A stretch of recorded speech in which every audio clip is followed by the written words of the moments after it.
Okay, our speaker, Lonnie Rosales. I'm so excited to have her here. We've been trying to get her to speak for a very long time, and she's quite legendary. So Lonnie Rosales, Chief Operating Officer of the American Genius. She is the COO and News Director at theamericangenius.com, a national news organization dedicated to business news, insights, tools, and inspiration for small business owners, entrepreneurs, and professionals.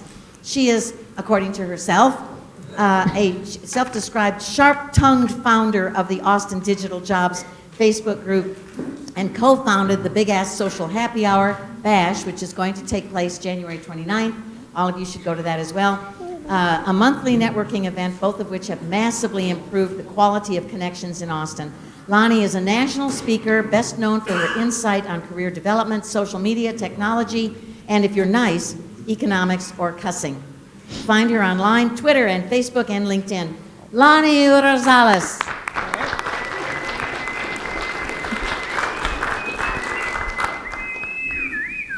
Thank you guys for coming out. Raise your hand if you consider yourself an introvert. Mostly introvert. Raise your hand if you can kind of go back and forth between extrovert and introvert. Raise your hand if you're 100% extrovert. We got a couple extroverts. Okay, so if you're extroverted, I'm going to help you understand introverts so that when we're standing over here like this at a networking event, you don't think we're dumb or shy. We just have stuff going on in our heads. So first, I'm going to have a presentation. Raise your hand if you're familiar with the meme, Hide the Pain Harold. Please be at least one person. Yay, okay, so 2 people are going to find my presentation really funny. Everybody else in here is going to be like, this is stupid. But trust me, it's a really funny thing that is going to go on here. It's going to be really funny. As mentioned, I'm the Chief Operating Officer at the American Genius. So my day job is news. Some of you might know me from the Austin Digital Jobs group on Facebook. Raise your hand if you're already in ADJ. Hey, raise your hand if you came here to confront me or fight me because I cussed at you online. I knew it. I'll fight you in the parking lot afterwards. I mostly exist on the internet, so I'm used to having to fight people. That's just how it is. But the truth is, a lot of people think I'm an extrovert because I'm forward-facing in my job. I'm actually wildly introverted. Used to be extroverted. Raise your hand if you've ever switched over your lifetime from one to the other. Yeah, I used to be able to just go up and talk to people, and now everything inside me like shakes and wants to die, and we're going to talk about why. So whether the presentation's there or not, it doesn't matter because only 2 of you get the Hide the Pain Harold joke anyways. When you get home, just Google Hide the Pain Harold and you'll be like, oh, Lonnie is funny, not stupid. I promise I'm funny. So today, I think what success looks like is if you walk away either understanding introversion a little bit better or having one kind of tangible tip for how to network. Raise your hand if networking is either difficult or not really something you're excited to do. And I say that as somebody who has hosted networking events every month for 12 years. I still hate it, but it's part of any successful career, so I think it's very important. So first, I'm going to use my little handicap of my paper here because I'm nervous. Y'all make me really nervous. I'm scared to talk. But there are 4 things that everybody should understand about introversion. And the reason that I start with talking about what it is because once I understood what I was going through, it meant that it wasn't that it's hard to adult. It meant that I'm not stupid. It meant that I'm not handicapped in any way. I'm just wired a certain way. And so the first thing to understand is when you're an introvert, you're not shy, you're observant. And from the outside, it often comes across as either being like a shrinking violet or scared. It's not fear, right? It's that we're standing back and we're observing. And once I understood that, that made me feel a lot better, that I'm not shy, I'm not scared. I'm just a little bit more reserved because I'm looking at everything around me. I'm observing what's going on before I jump in. Usually what that means is small talk is just the worst. Extroverts, I'm really sorry, but that's the main thing with introverts is that small talk is the freaking worst. I'm going to try not to cuss too much because they're actually filming, so I'm going to be a real good girl. Raise your hand if you love small talk and talking about the weather. You're a liar. You're a liar. No, but it's the song and dance we all have to do as humans. That's just the way it is. So the first thing, you're not shy, you're just observant. And if you're an extroverted, realize that about introverted people. They're not scared of you. It just takes a second to kind of take everything in.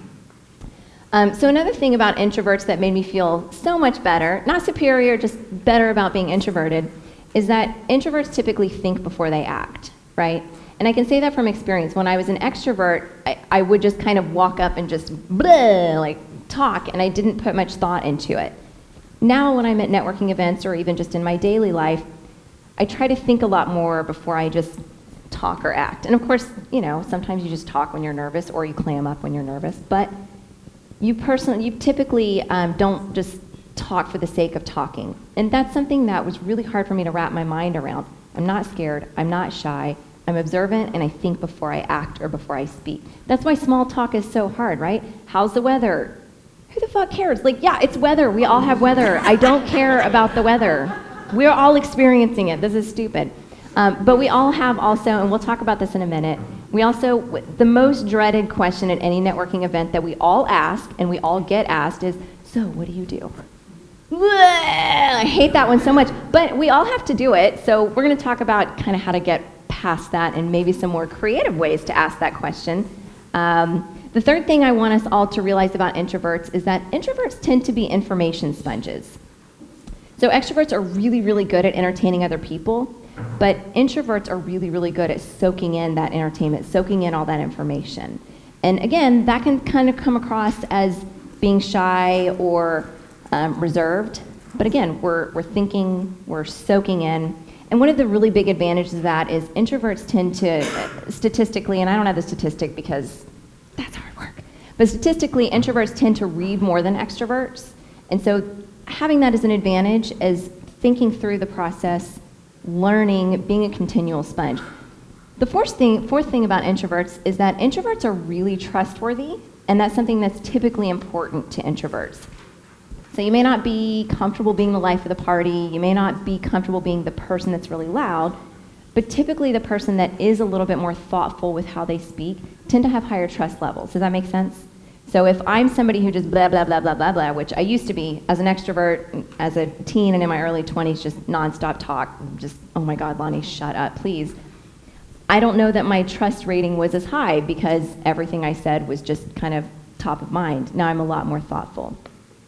Another thing that's really important to know about introverts is that, and this one really took me a long time to understand, introverts don't like to intrude or be intruded upon, right? Personal space is sometimes a little bit more important, but really, raise your hand if you love it when your phone rings in the middle of dinner. No one, right? Quit just raising your hand for everything. Okay, because we're already going to fight in the parking lot afterwards, but, all right. I'm doing this, I'm listening, I'm attentive. Jess is the one who said he was going to fight me later. But that it upsets a little bit more. And jarring noises, raise your hand if you go to networking events or really any event and you're like, oh my God, it is too loud in here. Yeah, that has nothing to do with age. That's typically introverts are a lot more sensitive to sound. Again, I don't have the study with me, but it's in my notes, so that means I found it somewhere, right? But no, the point is that knowing your surroundings, knowing kind of what introversion is can be really empowering. If anything I've said has been even slightly interesting to you, definitely Google more about introversion so that knowing what it is can be extremely empowering so that when you walk into a room, you know what your challenges are. And if you're an extrovert, you can kind of understand what that person's challenge is. They're not shy, they're not scared of you. We all got in the car and drove somewhere to get to this thing to network. We all obviously want to do this thing that we're there to do, even if it's soul-crushing and horrible and awful. It's something that is part of any successful career.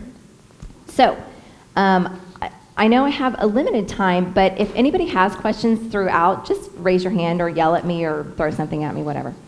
So the next thing I want to talk about is, and I'm actually kind of glad that we don't have the presentation since nobody knows who Hide the Pain Herald is. It's going to be so funny.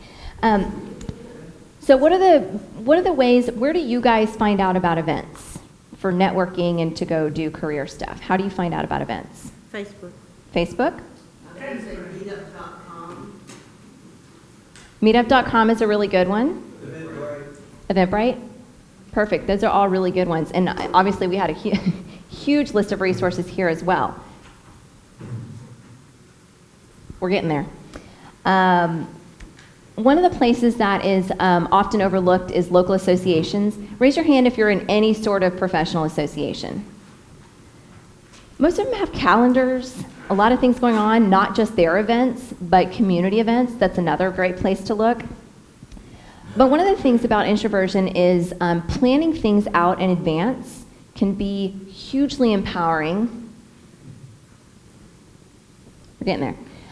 Planning out your events in advance. So for example, we host events, and for all of our events, there will be a letter that says, here's exactly what it's like to attend the event. You're gonna walk in, this is what it's gonna look like. Because when you can kind of know the landscape before you go, planning your parking, doing things last minute can really make that anxiety swell up because you're just trying to do things in an orderly way. And I found that what has been most empowering to me as an introvert is to understand the landscape before I get there. And so if it's not available online, asking anybody who's ever been before, or even the founders, hey, what is it like? What am I walking into? If you can't find that information, a really good way is to volunteer. So whether you're working a sign-in table or something simple, the reason for that is if you have ownership over an event, it's kind of like territory, right? We're all just like, evolved monkeys. We have our territories, and if we feel like it's our territory and we're involved, A, we're more likely to actually go, and B, we're more likely to actually understand what's going on and have our mind wrapped around it. So understanding introversion is really important. We're not shy, we're information sponges. Researching events before you go, knowing your triggers is really important. So for example, like I asked about noise earlier, I've come to learn over the years that if I know I'm going to an event where it's a bar and it's gonna be really, really loud, I really have to reserve my energy throughout that day. So I'll often take that day off, and sometimes the next day, so that I have the energy to go somewhere that's just so bombarded with noise. So like at our events, they're in bars, Big Ass Social Happy Hour, for example, every month, 12 years, it's in a bar. I take the day off of that event because I know that I need that energy for that night. We turn the music down, but it's still, 300 or 400 people in a room. It's gonna be loud. You're gonna have no voice the next day. So knowing your triggers. What are some other triggers that you guys have? That's Hide the Pain Harold, you guys. It's funny, right? Yeah, thumbs up. We got the 2 people. It's very funny. Understanding introversion. They do stock photography of this guy, and he just looks like he's in pain, everything. He's literally every single one of my slides, so please Google Hide the Pain Harold. It'll be funny, I promise. Pain, Hide the Pain Harold. Hide the Pain Harold. One of the other things before I go on to the next topic is when you're researching events, besides just kind of understanding it, feeling connected to it, don't overlook the value of smaller events. A lot of times people will learn that an event isn't very well populated and they'll say, oh, well, if there's only 6 people there, I'm not gonna be able to network. Oh my God, are you kidding? Like you get to actually talk to every single person there. And so, for example, there's a great event that Women Communicators of Austin puts on, which is not just for women, but it's called Careers Over Coffee. It's 10 to 12 people often over coffee. It's nothing big. And so a lot of people would think, oh, that's not a very good networking opportunity because my numbers are gonna be low. Well, no, that's great. You can get past the small talk so much faster, and you don't have to wander around a room in hopes that maybe somebody's going to talk to you or not think you're weird, which is maybe just my internal voice. I don't know, but so that's. Man, I kind of want y'all to go on your phone and look up Hide the Pain Harold right now, so you know how funny that is. Next, I'm telling you, he's every single one of my slides. Accountability partners. It doesn't matter what your personality is. Networking events take away time from our family. They take away time from our hobbies. They take away time from whatever's going on. And sometimes after a long day of either looking for jobs or going to work, the last thing you want to do is get in a car and drive downtown to go to something that you're going to be at for 2 hours. You're probably going to miss dinner. Then you're going to be there's this whole song and dance we have to get through, right? One of the ways that I have found to get past that is for any event, I try to have an accountability partner. I'll invite somebody to go with me, and I'll tell them why. Hey, look, I'm really bad at flaking on events, and if I have somebody to go with me, I'm more likely to be pressured into going. Has anybody ever used that system of having an accountability partner? Sure. It's hugely advantageous because for me, by the end of the day, going to nighttime events specifically, 85% of me is not gonna go. I don't wanna go, I'm already done, I'm maxed out on the day, I need to be in my pajamas right now, I've had enough. And so, did somebody have a question? Yes? So how do you prevent accountability partners from becoming a crutch that you just talk to that person? Because that's what I do. I'm really, even though I've been doing networking events, so the question was, how do you prevent that accountability partner from being your crutch to where just the two of you go stand in a corner and then you're like, okay, check mark, I did the networking event, gotta go. That's really hard. So the point of the accountability partner is to get yourselves there. And so I will tell my accountability partner, we're gonna hang out for the first bit, but then we need to push each other to actually not talk to each other for a little while. Even if that means standing by myself for a little while, which, oh my God, is so terrifying, but it's, it's okay. That's a really great question. And we're gonna talk next about setting goals, which is, hi, the Payne Herald. He's really excited in this one. Setting goals is really important. So if you stand in a corner with your one friend, which that is the most comfortable part, is standing there with somebody you already know, which we all do it. I host events and I'm gonna do that. I even did it here when I got here. I'm like, okay, I know you, I'm gonna go stand by you. You're safe, people. Somebody had a question? Somebody had a question? Nobody had a question? Yes, comment. I was going to add to that. My wife is a regular, so we go to regular events, but I don't see this. So she does that to me.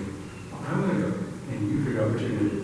Oh, yikes. So he and his wife go to events, they're Puerto Rican events. He doesn't speak Spanish, and the wife says, okay, good luck. That's an accountability partner. You're at the event, you're left on your own devices.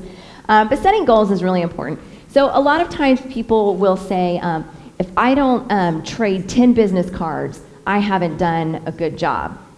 Well, okay, if I meet 3 new people, that's like my max, because that's a lot of energy for me to put out, which energy levels is really the thing that's most commonly misunderstood about introverts, is it really just, it's not that you're scared of people. I love people. I love talking to people. But if I've talked to 10 new people in a night, I'm brain fried. I can't possibly handle that many people. And so success looks different for each person, and setting your goals in advance. So I'll set a literal goal of meeting, okay, I'm gonna meet 3 new people tonight. After 2, I'm already like, oh God, do I have to do this again? Okay, hi, my name is Lonnie. We're gonna go through some conversation starters in a minute, but setting goals can mean something else. Maybe it's not about the number of people, because maybe it's only a 6-person event. Maybe it's, I'm going to stay away from the edges of the event. I'm not going to do this the entire time. I'm going to actually go into the event. I'm going to walk up to people. I'm going to walk up to 2 new people. That's a huge thing that you've done. If you've been able to walk up to 2 new people, that's a lot of energy. Or maybe it's, I'm going to stay for 2.5 hours. No matter what I do, I'm going to stay for 2.5 hours. That's a lot of peopling. That's a lot of interaction. That's a lot of battery life that's going down, right? Because your battery's going to be dead by the end of the night, especially if you're an introvert. So set your goals in advance. The other thing about setting your goals is also nailing your pitch. Kathy talked about that at the very beginning. And it's the most annoying, painful part, is having to have this stupid elevator pitch for yourself. But one thing I want to point out is it can really give you something, if you've practiced it and you know it, it can kind of give you a crutch to be like, okay, I know I'm going to have to do this part of the conversation. I'm going to have to do this for every single conversation I have tonight. That's just part of networking. It sucks. It is what it is, right? But nailing the elevator pitch is really important. So I want to give you an example. Raise your hand if you've ever practiced real estate. Okay. Raise your hand if you've ever interacted with a realtor. Almost everybody, right? So something realtors, for example, are very, very bad and guilty about doing is saying, hi, I'm Joe. If you ever know anyone looking to buy or sell a house, let me know. I have already forgotten you because there's 8,000 other realtors in Austin, right?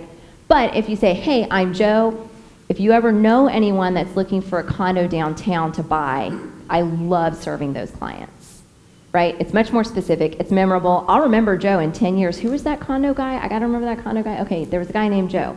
I'm not going to remember just some random realtor that I met, right? So when you're thinking of your pitch, think of something ultra specific of what you do that can be memorable, right? So let's say it's tech. We've talked a lot about tech. Let's say you do Java. It's not, hey, I'm Kayla, I do Java. Well, no, okay. I'm Kayla, I've been doing Java since before it was Java, and I speak Java, and I love it, which, by the way, is not the same thing as JavaScript, which I learned at one of our events. I asked a question, and that's why I don't ask questions at our events anymore, because I don't know what I'm talking about. But keeping it ultra specific and using phrases like I love or I enjoy can really be a lot more welcoming than I do this, and this is who I am. Okay, cool. So, wait, hold on. Ah! I brought Jackie here. He really has good teeth though, right? Okay, so I'm going to talk about some of my quick shortcuts about approaching other humans, because raise your hand if it is hard to be the one to approach somebody else at an event. For a lot of people, it is difficult. And it may not be difficult for a lot of you, but for me, here's what happens inside, and I want you to raise your hand if this starts to sound familiar. Okay, I have to breathe, I'm getting shaky stomach, and I'm like, oh no, they're gonna know I'm weird in like 3 seconds, but I'm doing this. Does anybody like have to do the whole breathe and the like working it up, maybe shaky stomach? Anybody, does that sound familiar? We got a couple.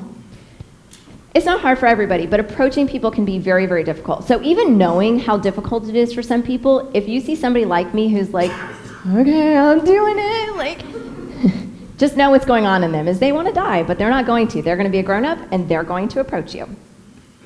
So one of the things that I do is I try to scope out when I get somewhere, I try to find somebody else that looks like maybe they're in the same boat. They might be on the edge, they're probably on their phone, looking down, and they're there, they did it. They made it to the event. They paid for downtown parking or whatever it is. They came all the way there.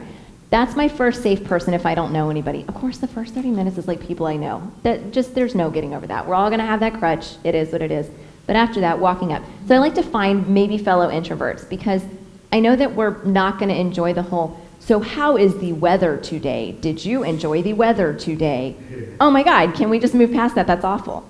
But sometimes I don't know what to say, and honestly, I don't always, raise your hand if you don't always know what to do with your hands. Like, sometimes I'm like, oh my, do they go, where do they go? Where do my hands go? I don't know what to do with my hands half the time.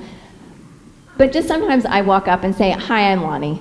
And that's, you'd be surprised how simple it is. Raise your hand if you have success with that. Just literally walking up to somebody and saying, hi, I'm so-and-so. It's a universal icebreaker. You're still gonna have small talk. It's okay, but that's an easy one. Another thing, and we were talking about this earlier, is sometimes I don't know what to say, because then I walk up to somebody and I have a whole thing I'm gonna say, because I'm gonna be like really professional and very adult, and I walk up and I'm like, oh shit, I forgot everything I was just gonna say. Okay, I like your jacket, that's a good jacket.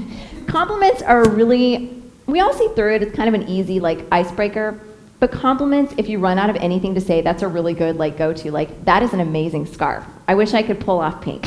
Something like that, right? Or, but you don't ever, here's one that is really easy to screw up, because you don't want to walk up and be like, you look really good today. If somebody walked up to me and said that, I'd be like, cool, I gotta go to the bathroom, bye. So don't sexually harass anyone at an event, please. So complimenting, often like, people will wear, and we're gonna talk about this in a second, but people will wear things specifically to start a conversation, because there's not always something interesting to say, right? So sometimes women will wear a big chunky necklace. So Shannon somewhere, she's not here, she had it on a big conversation piece necklace. But that's a go-to, right? You have on a conversation piece necklace. Can you stand up real quick and show us? If you don't know what to say and your brain freezes, that is an incredible necklace. Yeah.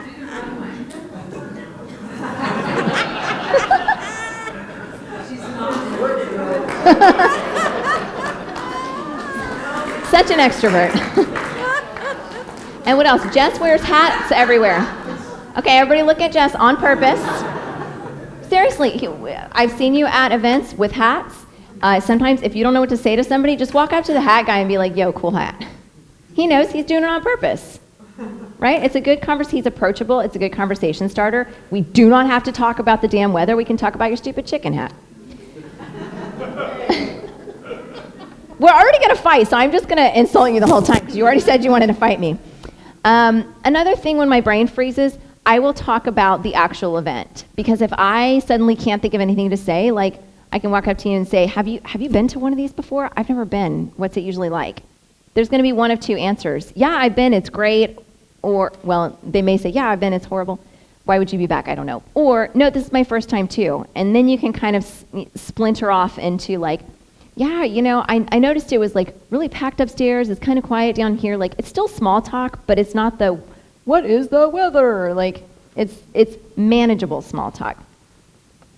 So one of the things we talked about was The dreaded, so what do you do? Raise your hand if you actually like getting that question. The so what do you do? Okay. Jesse, you're in sales though, aren't you? Did you say you were in sales earlier? Okay, that makes sense. That makes sense. That's a typically dreaded question because then you have to use your stupid pitch, right? I know you practiced it, but do you really want to do the whole like tap dance of like, here's who I am and here's my LinkedIn profile? But one of the ways that I will ask people that, because we still have to ask each other that, we're networking, we're grown-ups, we're here to like switch cards and pretend like we know what we're doing, right? One of the things I'll ask is, so how did you get into your line of work? That's so much easier. Then it's an actual passion talking about the journey. How did you get into your line of work?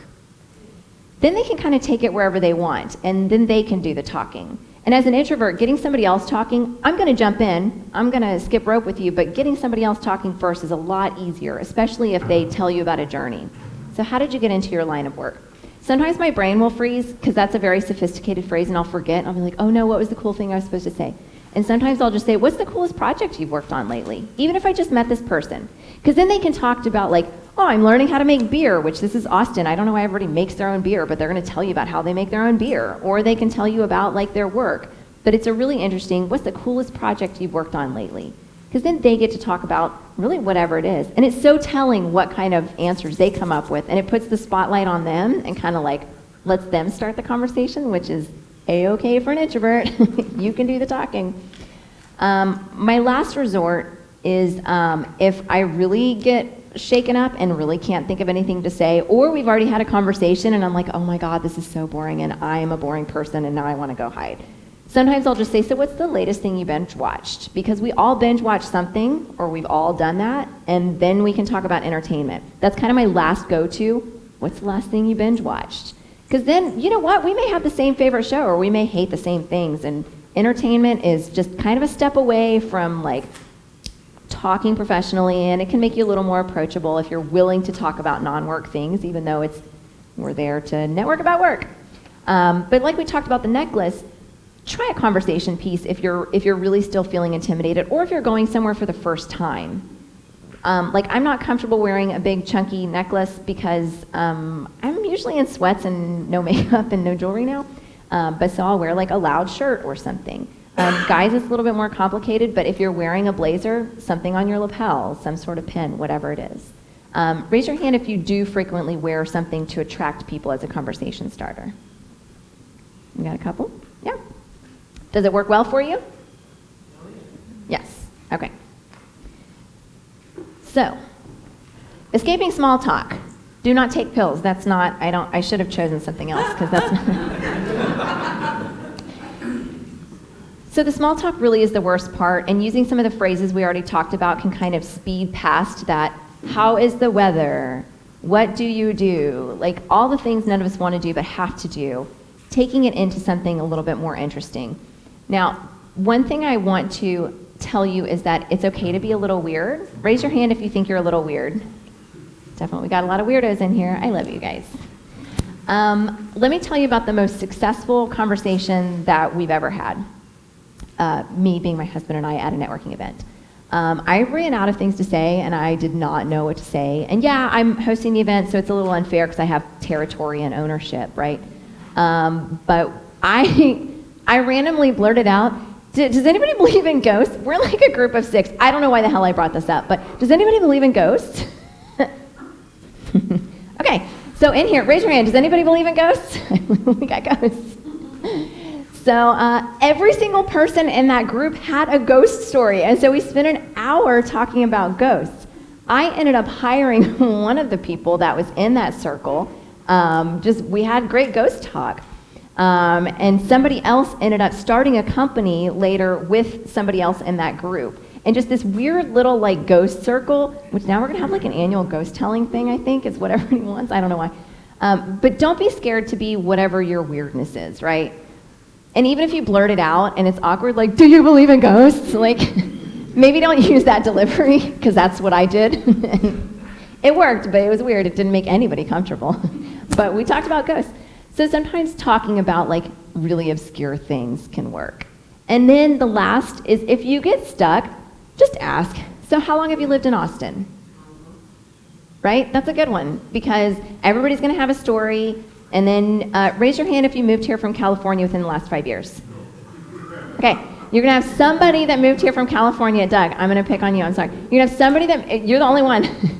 I know, that's really weird. You're going to have somebody that just moved from California 2 years ago say, I moved here 2 years ago and it has changed. It's different.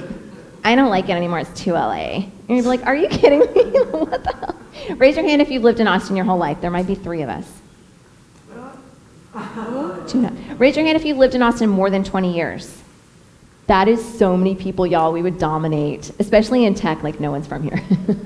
We would dominate an event. So that's a great one, right, is to kind of talk about that. Because then if you don't know what else to talk about, tacos. Just, hey, where's your favorite taco in Austin? Because anybody who's lived here for more than 3 months already has one and is probably willing to defend that choice, which it's Dos Patos, by the way. Is anybody willing to fight me on that? No? So that's a good one. Okay. Dos Batos, B-A-T-O-S. It's actually pretty close to here. Raise your hand if you've had Dos Batos and it's freaking incredible. Yeah, it's smoke fired. I know where I'm going after. This is Dos Batos. So it's over by the old North Cross Mall. Yeah, Anderson. You're welcome. See, now, if you learned nothing from any of this, it's that Dos Patos tacos. So tacos is a great one in Austin for conversations. If you're an introvert and you want somebody else to talk, or you just want to fake fight about stuff, that's good. Pacing yourself is really important. I do this thing where I have high hopes, and I have my goals, and I have everything mapped out, and I'm very excited, and I go in, and I've gotten through 3 conversations without saying, do you believe in ghosts? And so, but then by about 30, 45 minutes in, I'm really exhausted because I've used up all my energy, and I'm very excited to talk to people, and then my battery is drained.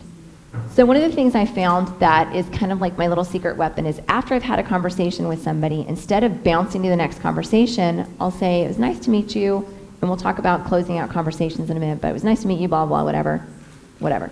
And walking away and literally going to the bathroom. I probably don't have to actually go to the bathroom, but I'm going to go maybe like wash my hands or something, because just even 30 seconds, kind of like letting the battery recharge in between conversations will extend your battery life out. And raise your hand if you have a battery life, like a definite battery life, especially at events. Yeah, like so kind of giving your battery a second to recharge. And that's for extroverts too. Like even though you're excited, take a breather for a second. You'll last longer at the event. Letting others help you. So where's Sean? Sean is somewhere in the back. He offered, if you go to an event, network after work, and you get scared, you don't know anybody, whatever, he'll introduce you. Let other people help you. If you have an accountability partner, ask them, hey, who should I meet here? Who do you know here, right? Sometimes I will ask somebody, hey, have you met any interesting people tonight that I should meet? Just let people introduce you to other people. That's kind of like a little bit of a crutch for me, and sometimes I will, again, not every introvert like freezes their brain like I do, but my brain definitely freezes, and so sometimes I'll need help, and that's an easy one. My favorite part. There may be 1 or 2 of you who have been at a networking event with me, and here's what I'll do. I'll be like, oh my gosh, I will be right back. I have to go check on something, and I'll literally walk away, and you're never going to see me again because I'm awful at that. So never follow my example if you've met me at a networking event. That's called the good old Irish exit. Sometimes I'll even like leave my own event because I get overwhelmed and I'm like, okay, I gotta go, bye. So don't do that. There are proper ways to exit a conversation. Does anybody have any favorite ways that they like, especially if it's like a conversation that maybe they really need to get out of? Does anybody have any successful ways that they get out of? Yes. Just say, well, we're all here to network, so I'll look for you on LinkedIn, but I'm going to try to meet some more people. I love that. We're all here to network. I'm definitely going to find you on LinkedIn. I'm really glad we met. I'm going to make my way around the room, something like that. Yes? I don't want to take up any more of your valuable time, so here's my resume, and I hope to hear from you. I don't want to take up any more of your valuable time. I love that so much. I think that's so great. One of the things that can happen at events, raise your hand if you've ever been stuck in a conversation at any event and you're like, oh my God, please, I just gotta, yeah. I will usually literally just, with some of those, I'm so glad that we met. I'm going to either look for you on LinkedIn or whatever communication you've set up. I look forward to hearing from you over email, or I'm going to email you first thing in the morning or as soon as I leave here. I'm going to hit the bathroom, and I hope you have a great, successful event. Guys, I cannot tell you and overstate the power of the freaking bathroom. I probably bathroom 10 times during an event because I either need to recharge or escape something. And it's not rude. Everybody, we're humans. We all have to go to the bathroom. And most events have drinks at it. I have a water in my hand. We're going to, drink something, the good old bathroom. Or here's one that I do that's kind of rude but works. If I'm with multiple people, I will say, oh, have you met Doug? Doug! And say why it would be an interesting conversation. Did you know that she's the head recruiter at blah, blah, blah? I think y'all should talk. Bye! And then I run away. Don't say bye and run away. I legitimately do that, and it's really rude, but I'm a bad example because I don't even know what to do with my hands most of the time. So. But just one of the things I want to express is that it is okay to escape a conversation. If a conversation's going really badly, it's any of the same things, let's pick this conversation up over email. Or, hey, sometimes if they're being rude to you and that happens too, hey, I'm so glad to meet you. I wish you luck in the networking event tonight, and I hope that you collect 8 million business cards. Bye! And then you can run away if they're being rude to you. But how to exit is a really important one. Just be direct and honest. And of course, worst case scenario, the bathroom. Does anybody have any questions? Now we understand what introversion is, some conversation starters, how to escape, and last case scenario, talk about ghosts or whatever. Any thoughts or questions? Yes. I have a couple things. Yes. One of the things I've said is, how did you get here? Ooh, how did you get here? And it's not like logistics, how did you get here? It's what meetings or situations brought you to this place now. I love that. Could y'all hear that? Asking, how did you get here? Not just the logistics of I got in my car, but what meetings? How'd you hear about it? I love that. It's funny to see how they take it. Ooh, yeah, how subjective the question is and where they take it. That's fascinating. I love that. What else? And then the other thing is, what was the precipice that changed you from an extrovert to an introvert? Ooh, so how did I transition kind of from extrovert to introvert? Early in my career, I started in marketing and commercial real estate, and so I had to interface with people a whole lot. I transitioned to news, and 99% of my day, except for events that we host, is at a computer in a quiet office by myself in my house, and I love it. And I've just, for me, I've transitioned, I've just become feral, I think. If you're not around people, you just kind of become feral, and so now people slow me down, so I tend to not interact too much. But I'm on computers talking to people all day, so I still have a little hint of it, but really just streamlining my day to where it's faster without people. It's my line of work. Yeah, if I was in a line of work where I had to interact with a lot of people, I'd probably still be pretty extroverted, but I don't have to anymore. It's great. Yes. Okay, so I have a two-part question, a more important one. How do you approach a hiring manager or one of the company representatives Mhm. who seems to be an introvert? Because a lot of introverts, we can spot each other. Yep. But, I've been to some of the Austin Digital Job networking events. Mhm. And I've been to tons of other events. And sometimes you get the really open person who wants to speak to you, and sometimes the person standing up there who you're supposed to try to impress in 10 seconds has put up a total wall. Everybody is feeling however they are on that day. Yep. I get that. But how do you break through to that? So the question is, how do you break through, especially when you're at maybe an event where there are hiring managers and you can tell the hiring manager is also an introvert? How do you kind of break through? Very similarly to kind of some of the conversation starters, but I think in that specific situation, just being really empathic to what they're going through, because everything's on the line for them too. They have to find the right people or they don't have a job. So sometimes they can spot immediately, okay, I know that this person has less than 5 years of experience. We're wasting our time talking to each other. And so they'll kind of go through a song and dance of, well, let's keep your resume on file in case something comes up later. Bye. But if there is something that you know you're a fit, they know you're a fit, but there's just kind of an introversion issue at play, what I've found success with myself is breaking through that by empathizing with what they're going through at that event. Wow, how do you hear over all this noise? How's it going for you tonight? And asking questions about what they're experiencing and making them talk can really help them. Yes? I'm in an introversion and extroversion. One of the things I found that helped was practicing it. So when I'm in the grocery store, the post office, I make a point to talk to the person on the other side of the register. Even if it's the cashier at H-E B, and I'm saying, I hope you're close to end of shift, you look really deep. You know, there's something to show that I'm connecting with them as a person where they're at, what they're going through. And Exactly. I'm doing my best not to make it worse. Yeah, And that's exactly right. it's a short, it's like a minute, I'm gone. If there's not any drawn out thing, and it helps me practice communicating and connecting. Yeah, so could y'all hear that? Kind of practicing in scenarios where it's like the H-E-B cashier, where you know you're going to be in and out in 60 seconds, and you get your people on and you empathize with them. But did that even answer your question, kind of like cutting through to make it about them? Kind of begs another question. Would an introvert hiring manager actually be looking for a person with the same kind of skills, like soft skills, empathic skills? Yeah, so would an introverted hiring manager be looking for the same? Yes and no, because typically they know like what role they're hiring for and what kind of personality fits in that specific role to go with the whole team. It is human nature to hire people that sound like us, think like us, look like us. And each industry approaches that differently. I'm typically more in the tech sector, so there's a whole lot that has gone into training to kind of break through the hiring just people that are just like you.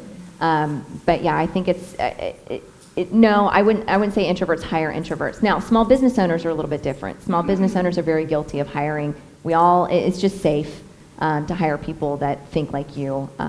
But yeah, I would say at a bigger company, no. Yes. And then you're next. I think speaking to your question, people like feel comfortable. So if you are approaching an introvert and they're kind of like not having it, you see that. I think catering to their needs, like, hey, it looks like you're not having a nice time right now. How about I just shoot you an email? We'll connect online, get a cup of coffee, something like that, to kind of get them out of that situation that makes them feel uncomfortable and cater to a situation that they're more apt to respond to your requests. Yeah, absolutely. And sometimes you just can't. I was at a networking event, and there was somebody that I wanted to talk to for work purposes. I'm in news as my day job, and I learned later that he kept running away from me and refusing to talk to me because I looked like an ex. There's no way I was ever going to break through that. I was screwed from the get-go. And then Kathy. Something that's worked for me sometimes is to say, somebody at the sponsor table said that I should talk to you, and she thinks we're in the same industry. Okay. Yeah, so blaming it on somebody else. Yeah. So-and-so said we should talk. Put the blame on somebody else. Yes, I love that. So the world looks different to extroverts. What might it be useful for an introvert about the extrovert? Ooh, that's a good question. So what should introverts know about extroverts? That extroverts also have battery lives.